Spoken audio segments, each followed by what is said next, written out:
He was a millionaire CEO, a man the world admired for his power, his empire, his control.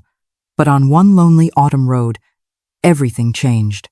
Through the fading light, he saw her little girl, no older than 5, clutching a worn teddy bear, a pink suitcase beside her. Tears streaked her cheeks as she whispered words no child should ever have to say. "If you will not take me, then let me cry. This spot is mine." In that moment, a man who had lost everything collided with a child who had been thrown away. What followed was not just chance, it was destiny. A story of abandonment, betrayal, and the fragile thread of hope that can tie two broken souls together. Stay with us, because what happened next will shake you to your core. Subscribe now to Silent Lies and do not look away. The October sky stretched like a wounded canvas, bruised with streaks of orange and violet as Jonathan Miles guided his sleek black SUV down a deserted country road. To the outside world, Jonathan was a titan, a 42-year-old CEO whose name echoed in every corner of Silicon Valley and Wall Street. He had built empires from code, sharpened fortunes from instinct, and bent markets to his will. Yet here, with nothing but the hum of the engine and the distant rustle of autumn leaves, he was only a man hollowed out by grief. 5 years had passed since cancer stole Claire from him. She had been the center of his world, the one tether that reminded him what it felt like to be human. When she was gone, so was the laughter, the warmth, the voice that could quiet every storm. In its place came silencing and oppressive weight that board meetings, stock prices, and accolades could never dislodge. His cabin in the Oregon woods had become his retreat, a sanctuary for isolation, where weekends bled into each other in suffocating quiet. Tonight was supposed to be the same. A drive home. A return to the emptiness he knew too well. But fate doesn't ask permission. He rounded a bend between two lonely hills, his mind dulled by thoughts of the life he once had, when something jolted his senses awake. Against the gravel shoulder of the road, a blot of faded pink caught his eye. At first he thought it was trash, an abandoned suitcase left behind by careless travelers, but as his headlights swept over the figure, his chest tightened. This was no luggage, it was a child. His foot slammed on the brake, tires crunching against loose stones as the SUV lurched to a stop. Jonathan's pulse hammered against his ribs. For a heartbeat he just sat there, staring through the windshield at the small, motionless shape perched at the roadside. No movement, no adult nearby, only the outline of a girl barely bigger than the suitcase she clung to. He shoved the gear into park and stepped out, the cold evening air slicing through his lungs. The road was empty, stretching into darkness on either end. No houses, no passing cars, nothing but the whisper of brittle grass. The stillness was wrong, too deliberate, too cruel. Slowly, cautiously, he approached. The girl sat cross-legged, her blonde hair tangled by the wind, her cheeks stained with dried tears. In her small arms she clutched a teddy bear so worn its fur had thinned in patches. She did not flinch when he drew near. She did not even blink. It was as though she had been sitting there for hours, waiting. Jonathan crouched a safe distance away, lowering himself so his eyes would meet hers. His voice came out softer than he expected, almost fragile. "Hey," he murmured. "Are you hurt? Do you need help?" Nothing. He tried again. "Sweetheart, are you lost? Where are your parents?" The silence was unbearable. Then slowly, she turned her face toward him, her eyes, swollen from crying, fixed on a point beyond him. When she finally spoke, her words cut like shards of glass. "If you will not take me," she whispered, flat and quiet, "let me cry here. This spot is mine." Jonathan froze. The sentence was not something a child should know how to say. It sounded rehearsed, heavy, as though it had been whispered many times before. In that instant, something sharp and aching cracked inside him. His mind flashed back to Claire, to the way she had whispered truths too heavy for her failing body. Even broken things can still hold meaning, she once told him. And here, on the roadside, he saw a child already broken in ways he could barely fathom. He inched closer, his breath clouding in the cold. "What's your name?" he asked softly. She didn't answer. She didn't run, but she didn't push him away either. Jonathan scanned the horizon again. Still nothing. Whoever had left her here had done so with purpose. The thought made his jaw clench. "You don't have to stay here alone," he said, almost against his own will. "Not tonight. Let's figure this out together." The girl's eyes finally lifted, impossibly blue against the dimming light. They met his, wide and ancient, too old for a child her size. And then, With trembling fingers, she reached toward the hand he had offered. The contact was feather-light, fragile. Yet to Jonathan, it felt like holding the world. His chest tightened in a way he hadn't known since Claire. Not grief this time. Something raw. Something alive. He helped her to her feet. The suitcase wobbled beside her as she clutched the bear under one arm. Jonathan bent down, lifting the handle of the faded pink luggage. It was light, far too light, as though it carried nothing but scraps of a life someone had decided was disposable. As they walked toward the SUV, her hand small in his, Jonathan's thoughts spiraled. Who would abandon a child on a lonely road? What kind of cruelty carved those words into her mouth? This spot is mine. And what did it mean that he, a man who had given up on feeling anything at all, now felt like his heart was splitting open just to keep her from crying another tear? The moment they reached the car, he opened the back door. She hesitated, eyes flicking to the empty road one last time, then climbed in without a word. Jonathan slid behind the wheel, his hands trembling against the leather steering. He had no plan, no roadmap for what came next. All he knew was this. For the first time in years, he wasn't thinking about shareholders' quarterly earnings or the void that had swallowed him whole. He was thinking about the small hand in his, and the terrifying realization that he would not drive away. The cabin greeted them with the hush of pine and the faint mineral scent that rose from the lake after sunset. Jonathan pushed open the door and stood aside as the little girl stepped over the threshold, her small pink suitcase trundling over the worn floorboards. The place had always been a shelter from the world, a room built to contain silence, not people. Now it felt like a stage that had been waiting too long for its first line. He set the suitcase beside an armchair and exhaled through a tension he had not noticed until then. "I am not very good with guests," he said, the confession falling into the dimness between them. He rubbed his neck, as if uncertainty could be worked out like a knot. "But I will try." The kitchen light flickered on with a soft click. The refrigerator yielded little. Eggs he would not scramble. A half bottle of water, shredded cheese that promised nothing. The pantry offered a can of tomato soup and the hope that warmth might be enough for one evening. He reached for a bowl, misjudged the edge of the counter, and the ceramic split in a neat fault line. The crack sounded louder than it should have. "I guess I am rusty," he murmured, choosing another bowl, less elegant, more honest. He poured the soup and waited while it began to breathe in slow bubbles. The scent of warm tomato climbed into the room, simple and safe. He tore a piece of bread, placed it beside the bowl, and carried both to the coffee table. "Careful. It is hot." The girl did not move right away.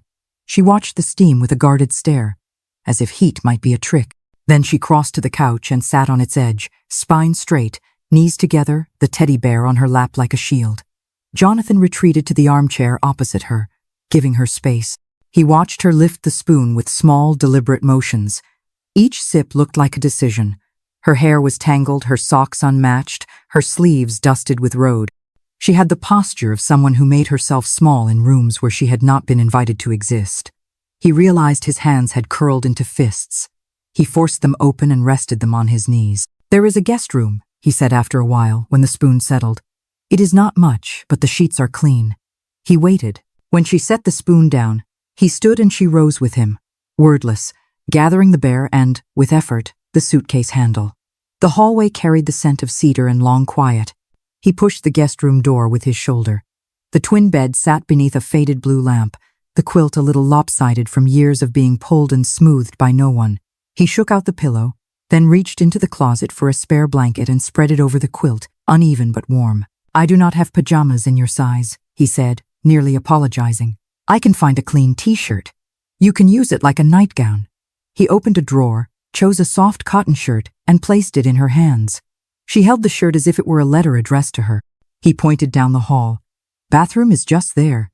Towel on the rack. I will wait right outside." She looked up for a second, a glance that left him standing very still, and then she slipped into the bathroom and closed the door with care. He sat on the bench in the hall and lowered his head into his hands. He had negotiated mergers larger than countries, had wrestled chaos into order in 12 time zones. Yet there, with warm soup cooling in the other room and the faint sound of water running behind a door, he felt like a man learning language for the first time. What do you say to a child who has been told that the world has no room for her? What do you repair first? The door creaked. She stood wrapped in a towel, his shirt hanging to her ankles. Damp hair clung to her cheeks. Better. The word came out thin, but it came. He nodded and guided her to the bed. He pulled the blanket over her and tucked the corners the way he remembered, from a life that felt like a book he had read long ago. The bear settled beneath her arm, its stitched smile turned toward the lamp. "If you need anything, just call," he said from the doorway. She did not answer. Her eyes followed him into the hall until he was gone. Jonathan walked back to the living room and stared at the fireplace that had not felt flame in months. The pot sat on the stove, the second bowl waiting, the bread drying at its torn edge. He did not tidy anything. The room did not need order. He paced once, twice, and then returned to the hallway and slid down the wall. Sitting outside her door, the house inhaled the night. Through the hush came a whisper, so soft he wondered if he had imagined it. "Are you still out there?" He swallowed and felt something uncoil behind his ribs. "Yes," he answered, matching her volume as if loudness could startle hope. "I am here." The house seemed to hold its breath. A minute later, he shifted and pressed his palm to the floor, feeling the faint vibration of the heating turning on, the small, ordinary machinery of shelter. He stayed there until his back ached and his legs complained, then stayed longer. When sleep finally came, it came like a truce rather than a victory. He drifted for an hour on the couch and woke to the first pale light of morning skating across the lake. The cabin windows had turned into tilted mirrors of silver water. He brewed coffee and set a cup on the counter, then set out a small bowl and a plate, unsure what she might accept. Toast and cereal sat like offerings in a temple he had not visited in years. She appeared in the doorway, as if the house had drawn her there. The oversized t-shirt draped around her like a soft banner. She sat at the table without a word and examined the spoon as though it might ask questions first. When she ate, it was quiet and careful. When she noticed him watching, she glanced down, the way a bird watches the sky. "We will figure out where you belong," he said. The sentence felt clumsy, like boots on ice. "One step at a time. No one will force you anywhere today." She did not nod, but the set of her shoulders loosened by a fraction. He poured water into a cup and slid it across the table. The bear, newly christened with a name he did not know yet, sat upright on the chair beside her. It looked absurd and necessary. He found a small backpack in the closet and began to fill it with the kind of items adults imagine children need. A sweater, a pack of tissues, a granola bar he hoped had not expired. On the shelf above the coats, he discovered an old sketchbook left behind by a friend's child years ago. He paused with it in his hands. "If you like to draw," he said, setting it at the edge of the table, "you can use this." She touched the cover with her fingertips and drew the sketchbook closer, not opening it yet. Rain ticked lightly against the window. The lake changed color under it, a dull pewter that looked heavier than it was. Jonathan washed the single spoon in the sink, because doing one small thing all the way through made the morning feel less precarious. He told her about the porch swing the wind had rocked off its chain last winter, and how the ducks returned to the cove when the weather shifted. He did not talk about offices or reviews or money. These subjects felt indecent here, like loud voices in a church. She finished eating and sat very still. "If you need to rest more, you can," he said. "There is no schedule." He almost laughed at himself. No schedule. The words sounded like a foreign country. He showed her the coat rack by the door and the pair of warm socks he had found. He placed them on the lowest hook, as if placement itself were a promise. She stood close enough that he could feel the small draft of her breath against his sleeve. When she finally spoke, it was not to ask a favor. It was a test. "Are you going to leave?" "No," he said, surprised by how easily truth arrived. "Not today." She reached for the sketchbook and hugged it to her chest. The bear's stitched grin faced forward. A tiny sentinel. She moved to the living room rug and sat cross-legged, opening the book to the first blank page. Her shoulders eased as the marker met paper. The color moved in deliberate strokes that did not hurry to be anything other than lines. He watched from the doorway, careful not to hover. Safe, he thought. Let this room mean that word. When he made grilled cheese later, the pan hissed in a language children understand. She came at the sound and stood beside the counter, her chin barely reaching the edge. He cut the sandwiches into triangles and set one on a plate printed with a faded lighthouse. She placed a triangle on the bear's lap with ceremonial seriousness. He did not smile with his mouth, only with something in his chest that had almost forgotten how. After lunch, he walked the perimeter of the cabin to check the locks he had not cared about in years. not because he feared strangers, but because the idea of any uncertainty now felt offensive. Through the window he could see her, head bent over the sketchbook, hair falling forward, still as snowfall. He thought of the roadside and the sentence that had split him open. "If you will not take me, let me cry here. This spot is mine." He wanted the next spot to be theirs. As dusk returned, he read her a story about a bear who lost the path and found it again by listening to the river. The rhythm of the words smoothed the room. When he tucked her in, the hoodie he had bought would not exist yet, and the ducks would not come until rain. But the smallest bridge had been built, plank by plank, with soup and blankets and a voice at the door that answered, "I am here." He turned off the lamp. The house went quiet in the kind way. He sat on the bench outside her room, because keeping watch felt like a vow one speaks with posture instead of language. In the dark, he let the truth settle. He had stepped into the night and brought back not a problem to solve or a headline to avoid, but a child who had asked the simplest question in the oldest tongue. "Are you still out there?" And his answer, finally, was yes. The next morning broke with a sky the color of ash, the lake outside his cabin smoothed into glass by the still air. Jonathan stood at the counter, a mug of coffee cooling between his hands, though he barely tasted it. His thoughts kept circling back to the child now sleeping in the guest room, the girl who had spoken words that should never belong to someone her age. He patted down the hall and eased the door open just enough to see her. She was curled on her side, a teddy bear tucked firmly under her arm, the quilt swallowing her small frame. Her breathing was steady, delicate. For the first time in years, Jonathan felt relief, real and disarming. He let her sleep and returned to the kitchen, his mind already trying to assemble a plan from scraps of instinct. He could not keep her hidden in the cabin forever. Stability was what she needed, though he had no idea what that might look like. By mid-morning, she was at the table, sitting quietly before the bowl of cereal he had set out. She picked at it with cautious movements, spooning each bite as though afraid the sound might betray her. Jonathan tried to catch her gaze, but she avoided it, her shoulders rigid. "We'll need to figure out where you belong," he said gently. "Maybe start at the clinic, then the sheriff's office. They can help us."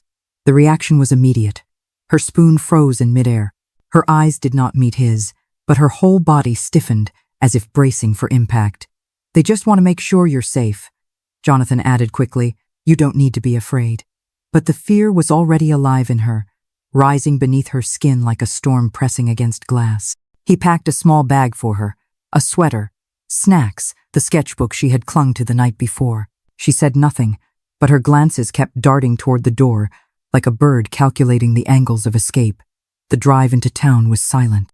The world outside rolled by a diner with fogged windows, a rusting gas station, the modest clinic tucked behind a row of maples losing their last leaves. Jonathan parked and turned to her. "Lily," he said, because she had whispered her name the night before just as she drifted to sleep. "It's going to be all right." But when he stepped out of the car, panic erupted behind him. "No," she cried, her voice sharp, desperate. She lunged forward, clutching the back of his seat with white knuckles. Jonathan moved quickly to her side, opening the door slowly. "I'll be with you," he promised, crouching to her level. She shook her head violently, tears cutting fresh tracks on her cheeks. "Please don't make me go." She said, "Daddy didn't want me. I can't go back." Jonathan's chest tightened. The word carried too much weight for someone so small. "You won't be sent back to anyone who hurt you," he said firmly, steadying his tone even as his stomach twisted. "We're only making sure you're safe." At last, trembling, she slid out of the car, clutching his coat sleeve as though it were the only rope keeping her from drowning. Inside, the clinic smelled faintly of antiseptic and paper. The receptionist raised her brows at the sight, an expensively dressed man guiding a fragile child with a teddy bear pressed against her chest. Jonathan's voice was steady as he explained, "This is Lily. She needs a checkup." The nurse led them into a small room where Lily sat stiffly on the table, her hand wrapped around Jonathan's like a lifeline. She did not resist when they took her vitals or listened to her heart, but she said nothing, not a word. The silence was its own diagnosis. When the doctor entered, a woman with kind eyes, and the patience of someone who understood fragile things, she studied Lily with a mixture of concern and sadness. "She shows no signs of physical harm," she told Jonathan quietly, "but emotionally, this is trauma. It could be recent, or it could be a long shadow. Either way, it is deep." Jonathan swallowed hard. She was alone, on the roadside, with a suitcase. The doctor's lips tightened. That is not something a child forgets. Afterward, they drove to the sheriff's office. Lily was quiet again, her shoulders hunched, the bear now clasped so tightly it seemed strained. At the front desk, Jonathan described what had happened, where he had found her. The deputy frowned, tapped at a keyboard, then disappeared into the back with a stack of papers. When he returned, he shook his head. No reports. No one has filed anything matching her description. Not under the name Lily, not in this county, not neighboring ones either. Jonathan stared at him. You're certain? Completely. He turned back to Lily, crouching again so his eyes were level with hers. Lily, can I ask you something? You don't have to answer if you don't want to. She hesitated, her eyes wide, ancient in a way no child should be. Who told you your father didn't want you? He asked softly. A pause. Then, in the smallest voice he had ever heard, she whispered, She did. My new mom. The words cut like a blade. Jonathan felt the ground tilt beneath him. He did not need the rest of the story to know the truth. A child discarded by someone who should have protected her. For the first time in years, fire surged in his chest. Not the fire of ambition, not the ruthless drive that had once built his empire. This was older, purer, the fire of protection, of justice, of something worth more than profit. He looked at Lily, her small frame dwarfed by the sheriff's office chair, her eyes darting as if she expected to be dragged away at any moment. No, he would not let that happen. Jonathan rose, his jaw set. What do we do now? He asked the deputy. But the truth was, he already knew his answer. He would not let go. The rain began before noon, fine needles of water sweeping across the lake as Jonathan paced his cabin. The fire in the hearth was unlit, though he stood before it as if warmth could be summoned by will. He had not gone back to the city. His phone remained silent, emails unopened. For now, nothing mattered but the girl with the two old eyes and the story that made no sense. The call from Liam Torres had come the night before. Torres was a former federal agent turned private investigator, discreet and relentless. Jonathan had asked him for answers, not expecting them so soon. We found something, Torres had said. I'll bring it to you myself. So Jonathan waited, nerves drawn tight as tripwires. He had sent Lily onto the back porch with her sketchpad and a peanut butter sandwich. Through the glass, he could see her sitting cross-legged, Brownie perched beside her on the railing like a sentry. Her hand moved in slow arcs of crayon, humming to herself, the sound muffled by the rain. When the dark sedan rolled up the drive, Jonathan opened the door before the knock. Torres stepped inside, rain dripping from his coat, a manila folder in his hand. His expression gave nothing away. You found the father? Jonathan asked. Torres nodded and set the folder on the table. His name's Derek Carter, lives in Seattle. Venture capitalist. High profile, married. No missing child report ever filed for Lily under his name. Jonathan flipped through the papers. Photographs of a man in tailored suits at conferences, on magazine covers, standing beside a smiling pregnant wife. A birth certificate, Lily Rose Carter. His grip tightened on the edges of the folder. Then why? That's not all, Torres interrupted. His voice dropped. The day you found Lily, Derek's wife Claire, supposedly left to visit her sister. There is no sister, no flight records, no trace she went anywhere. Jonathan felt the chill seep into his bones. She left Lily. It looks that way. And yesterday Derek finally reported Lily missing, said he returned from a trip to find his wife in pieces, claiming Lily wandered off. But the timeline doesn't hold. Jonathan's voice cut in, flat as steel. She didn't wander. She was discarded. Torres gave a small nod. You'll want to see the news tonight. Then he was gone, leaving the folder like a weight that threatened to pull the table through the floor. Jonathan did not wait for the evening broadcast.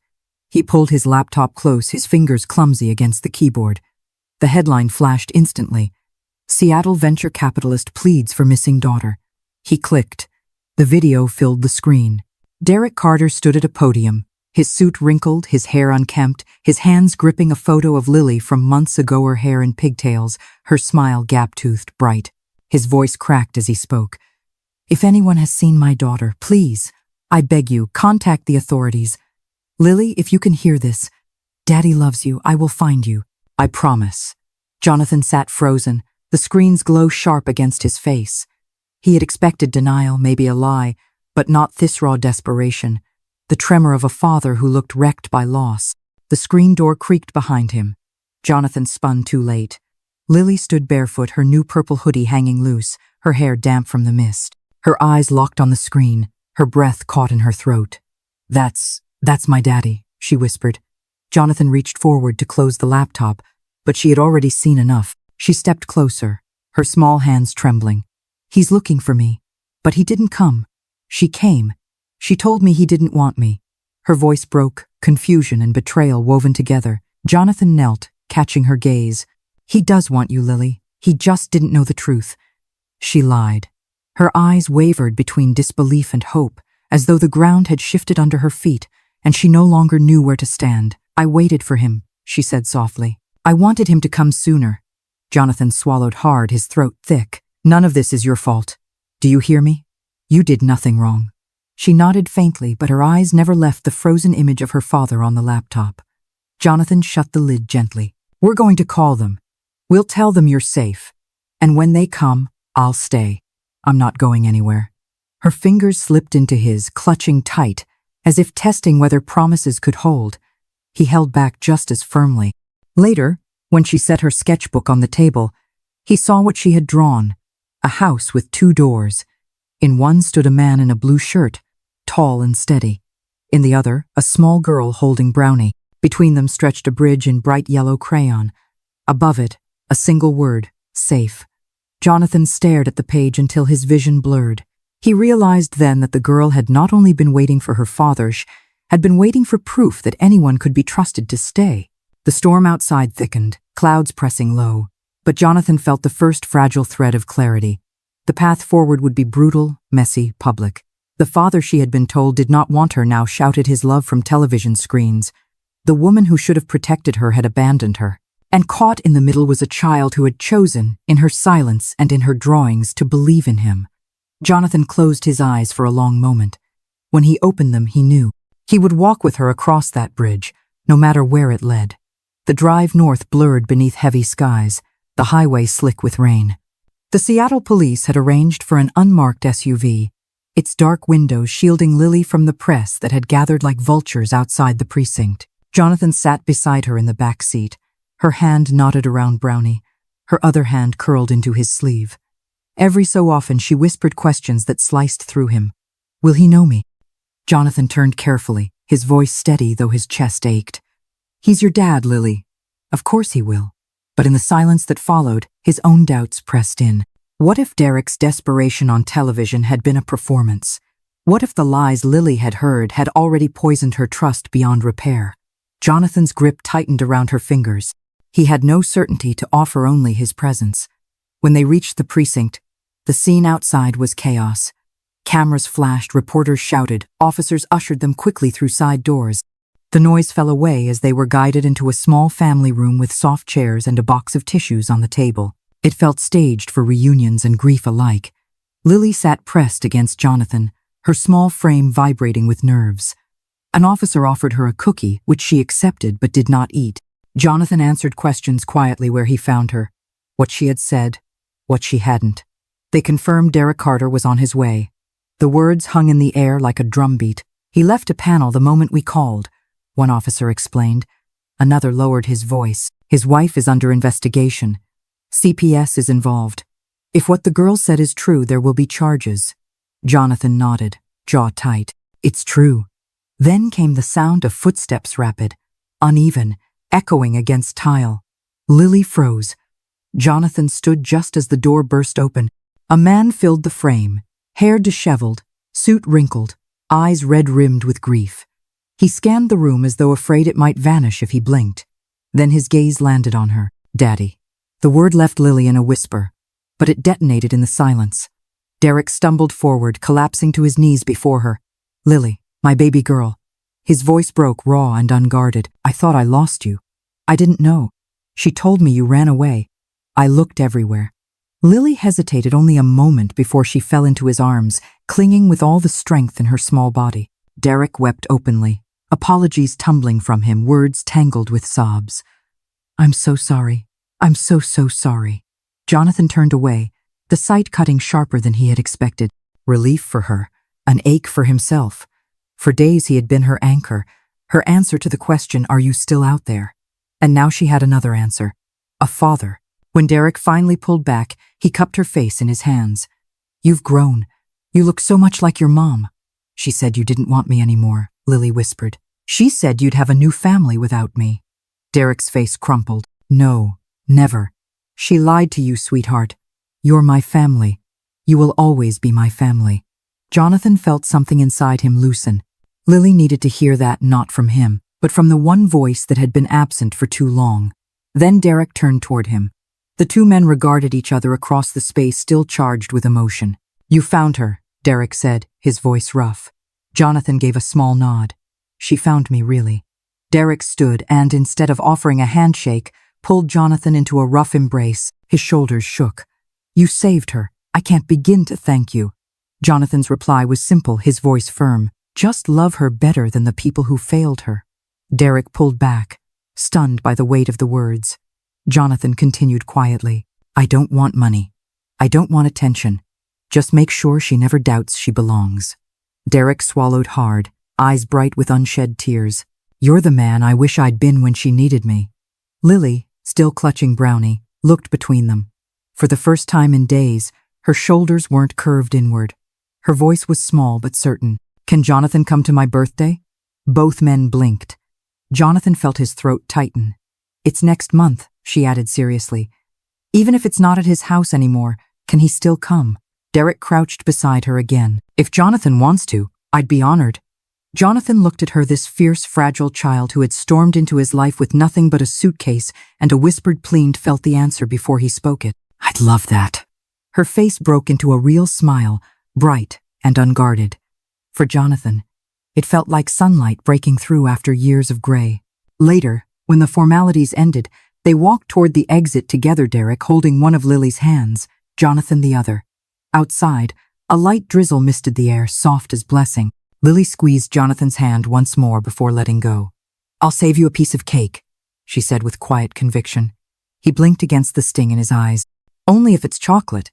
"It's always chocolate," she answered, a mischievous grin tugging her lips. And just like that, she stepped fully into her father's arms and out the door. Jonathan stood in the drizzle, his hands buried in his coat pockets. For a long moment he did not move. He expected emptiness, but what he felt instead was something startling. Not loss, not grief, something like giving back, something like purpose. Late autumn laid a golden hush over the lake. The water turned to hammered metal under a sky veined with light. Jonathan stood by the open window of the cabin and let the cool air settle on his skin. The place had not changed much in shape, but the feeling inside it had shifted in ways he could not quantify. The stillness did not press anymore. It lifted, as if the rooms had learned to breathe with him. It had been 3 weeks since Lily went home. He had not returned to the city. Board meetings blinked across a screen that he minimized as soon as he could. The suits hung untouched. On the table lay his journal, a pencil resting in its spine like a finger saving a page. Next to it sat a wooden box he had carved years ago, now lined with drawings that smelled faintly of wax and hope. At 7:30 each night the laptop chimed. He would click accept, and the living room would fill with her small voice and the restless flutter of a child winding down. She appeared in the glow of her bedroom lamp, cross-legged on the bed, Brownie under one arm, sketchbook on her knees. Some nights she wore the purple hoodie. Other nights she wore pajamas with stars. He read a chapter from a book she loved, and she colored while he spoke, head bowed, marker caps clicking like soft punctuation. When the chapter ended, she sometimes held up a drawing. Sometimes she asked questions that bent the simplest words into something holy. And every night, before their faces faded from each other's screens, she said the same thing with the certainty of ritual. "Do not forget my birthday. Chocolate cake. Purple balloons." He promised he would not. A letter had arrived that morning, addressed in large blocky blue crayon and surrounded by butterfly stickers that had trapped dust along the edges. Inside was a drawing of 3 figures holding hands. Lily in the middle, her father on one side, and Jonathan on the other. Brownie floated above them like a smiling planet. She had labeled the ground in green letters, "My home, everywhere." He folded the drawing carefully and placed it in the wooden box with the others, not ready to frame it, preferring the texture of the paper against his fingers, the way the creases told their own story. The doorbell rang, a practical sound that broke the quiet without wounding it. Derek stood on the porch in jeans and a flannel shirt, a tray of cupcakes balanced in his hands. He looked different than the man who had fallen to his knees in the family room. Less haunted, more human. Lines around his eyes had softened into relief. "She made me promise you would get these early," Derek said, his mouth tilting into a smile. "She also wants to know if you are still allergic to glitter." "Only emotionally," Jonathan said, and they both laughed, the sound easy. They spoke on the porch like men who had walked through a fire and recognized the burn marks on the other's skin. Derek told him about therapy appointments and paperwork and how Lily started sleeping through the night after he moved a lamp to the corner and left it glowing until morning. He told him that she sometimes woke with a start, clutching Brownie, and whispered, "Are you still out there?" And how he answered from the hallway, "Yes, I am here." He told him that the house had filled with small evidence of life. Crayons under couch cushions, a trail of purple sparkles along the baseboards, a toothbrush that she insisted must be kept next to his. "You gave her back the idea that someone can stay," Derek said, his voice low. "I am trying to be worthy of that inheritance." The birthday party took place the next afternoon in the Carters' backyard, under a sky that promised rain and then changed its mind. Purple streamers flared in the breeze, balloons crowded the fence, children's voices rose and fell like a shoreline. Jonathan arrived early and found himself assigned to the crafts table, where he supervised the gluing of googly eyes onto paper bears and tried, without success, to keep glitter from colonizing the entire yard. "More," Lily declared at one point, her face serious with the authority of artists. She turned an entire bottle of purple sparkle onto her page and then onto his sleeve by accident, then on purpose. He feigned outrage and she laughed, full-throated and free. The sound rang through him like a bell struck in a quiet church. Derek watched them from the porch, one hand wrapped around a mug, the other shading his eyes. When he came over later, he handed Jonathan a soda and nodded toward the chaos by the crafts table. "She talks about you every day," he said. "She keeps the drawings of your cabin under her pillow. She is the one who taught me how to draw breath again," Jonathan said, surprised by the line as it left his mouth, and found that it was true. As dusk slid in, guests began to drift away, the yard returning to its shape. Lily tugged Jonathan toward the swings at the far edge of the grass.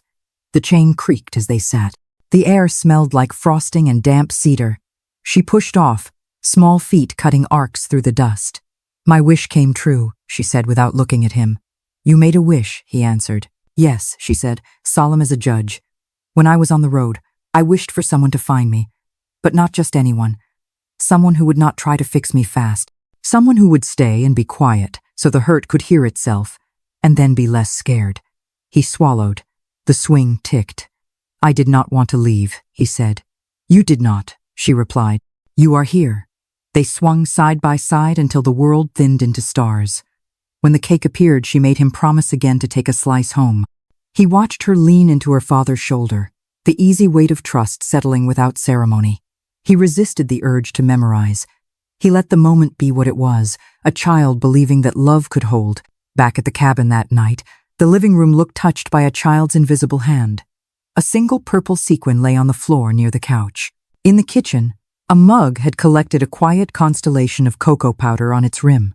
On the refrigerator, the last crooked drawing she had made there still hung by a magnet, its edges curling. He opened his journal and wrote slowly, testing each word before he gave it to the page.